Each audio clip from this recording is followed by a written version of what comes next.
Hello everyone, as promised, here's my thoughts on Guns Germs and Steel by Jared Diamond.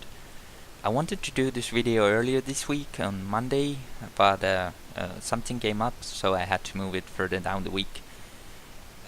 Why I read this book, I heard Sargon of Akkad recommended this in some live stream of his, I think, about 2 years ago.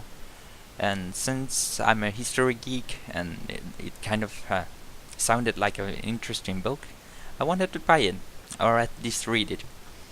And by sheer luck, the guy who made the Finnish translation for this book came up to my university to sell his books, so I bought this book from him. What the book is about, it's trying to answer a question posed to the author by some guy from some island in the Pacific.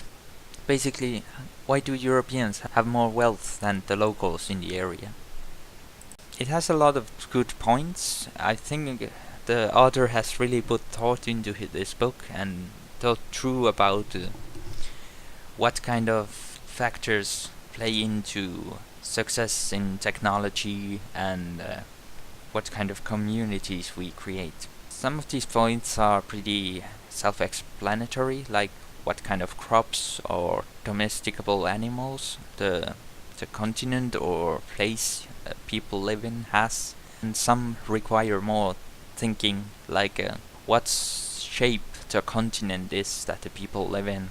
For example, Diamond explains that the shape of Americas is why there was no great American empire colonizing other continents. Because of the isthmus separating North and South America creates a natural barrier that makes trade and other exchange between the North and South America impossible. Because the continent is longer north to south rather than east to west, it's harder to make large empires using the same methods of feeding the population, which I thought was an excellent point, one that I wouldn't have considered myself. There was one point that I, as an economist, really liked, which was the natural borders. Diamond explains that a lot of natural borders create a lot of separate nations. Because these nations have to compete with each other, it leads to nations that are lacking in technology or are otherwise unsustainable economically, for example, will die out because other nations will invade them. This was a point I really liked, and when I thought about it, it made a lot of sense. And I came to the same conclusion as Jared, that a great example for this was China as a beacon of technology in the last millennium. And I remember reading about the explorations made by the Chinese, that they traveled to Africa and mapped the Indian Ocean, or at least parts of it, but they stopped it because another political faction came into power in China, and they saw these expeditions as something connected to the previous rule, so they banned them. And when you think about the geography of China, it's easily traversable land, and there's not that many natural borders. Maybe the rivers could be considered one, but they tended to be the heartland of China rather than borders. Of course, one data point, so you shouldn't jump into conclusions, but I think it's a reasonable assumption to consider as one factor. I think Diamond puts most value to the point of sustainability of the land, and by this I mean how large population density the land can hold. The population density itself, according to Diamond, is the main reason of the communities that we create. Diamond puts great effort into explaining the food production, different crops and different domesticable animals living on different continents, and how people use them in the food production. He explains that the large mammals in Africa are hard to domesticate, and this is one of the reasons that Africa didn't create colonial empires. The definition for continent in this book is a little bit loose. Diamond uses the word Europe to speak about the area of not only Europe but also Middle East and North Africa. The reason for this is he considers this as one area that is easily traversable because of the Mediterranean and the large rivers in Europe. And it makes a lot of sense when you think about the earlier history, Carthage, Rome, the Greek colonies and settlements around the Mediterranean. So it makes a lot of sense to picture this area as one whole rather than three separate geographical areas. I looked on the internet, Wikipedia mostly. I know, this is a shorter video and I'm not putting that much effort to this as I put to the last one, but I think most of the criticism presented on the Wikipedia article at least was somewhat nitpicking.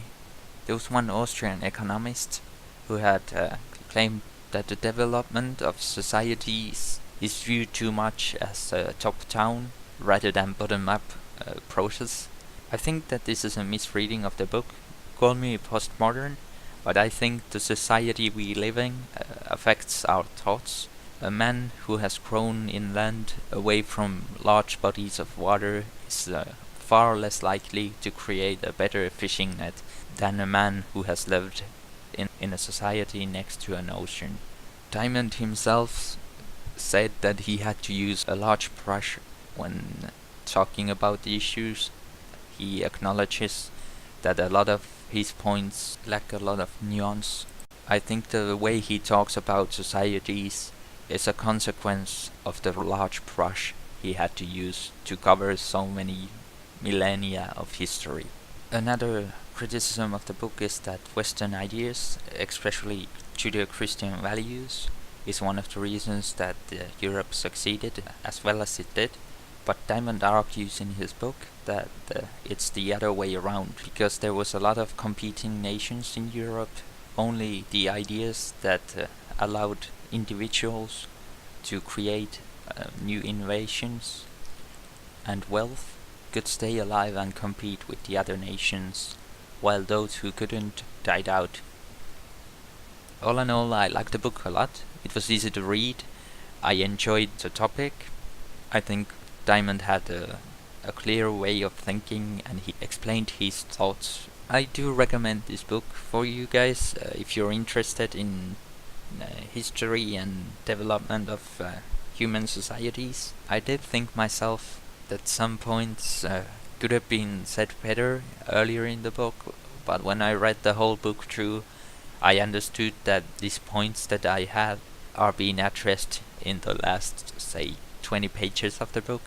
So I thought that the ending of the book brought my thoughts together and tied it up really nicely. The book had a lot of good presentation, graphs and maps explaining what Diamond is talking about. It made following the book really easy. I liked the translation of the book a lot. Well, I guess this wasn't as short as I thought, but thanks for listening, you guys. Go easy on me on the review of the book. I've been reading the book for a couple of years now, every now and then, so I don't really remember that much of the specific details.